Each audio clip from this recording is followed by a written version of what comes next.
আগে আল্লাহ রাব্বুল আলামিন বলছেন ওয়া সাহিবাতিহি ওয়া বানি, তারপরে আপনার সাহারা হচ্ছে আপনার স্ত্রী, আপনার মুহতারমা সাহিবা।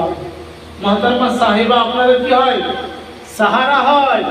সাহারা হয় না ভাই? কিন্তু আজকাল মুহতারমা সাহিবা সাহারা নাই, হ্যাঁ, সব বেসাহারা হয়ে গেছে। যতদিন আপনার হাত পা সহি সালামত আছে, যতদিন মাল আপনার আছে, যতদিন টাকা পয়সা ব্যাংক ব্যালেন্স আছে, ততদিন আপনার সেবা বহুত খিদমত আপনার করবে।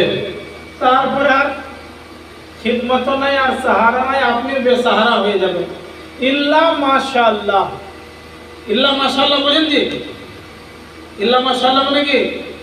বহুত কম আছে এরকম এরকম ফরমাবরদার স্ত্রী, বহুত কম আছে যে কি করবে।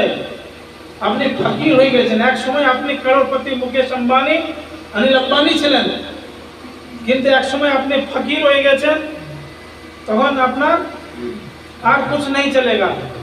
मोहतरमा जो बोलेगा ওইটাই চলেगा, আপনি বেবাস। তো আল্লাহ রাব্বুল আলামিন বলছেন আর একটা সাহারা আছে তোমার, তোমার স্ত্রী, তোমার মুহতারমা সাহিবা, সেদিন কিন্তু তোমাকে দেখে পালিয়ে যাবে। হ্যাঁ, যার জন্য এত খাটলেন, এত কাপড়, এত চুপড়, এত বিল্ডিং, এত মহল, যার জন্য এত এসি, যার জন্য এত ফ্যান, যার জন্য এই রুম সে রুম, এই নানা রকমের ডিজাইনের কালারিং ঘর, নানা রকম ডিজাইন, যাকে না দেখিয়ে ঘরের কালার হয় না। বুঝতে পারছেন? যে মুহতারমা সাহিবাকে দুনিয়াতে আপনি নিজের স্ত্রী বানিয়ে রেখেছিলেন, তাকে রং ঘোষালের কাছে নিয়ে যেয়ে পছন্দ করে কালারিং কাগজ দেখিয়ে পছন্দ করে ঘর রং করেছেন, সে মুহতারমা আপনার কাছে আর আসবে না। কিয়ামতের তো ভয়াবহ সে সময় হবে। দুটো টাকা আপনার পকেটে না থাকলে এখন ভালো করে রাখা না, কিয়ামতের দিনে দেখা করবেন। খুব চিন্তার বিষয় বলে ভাই, চিন্তার বিষয় নয়।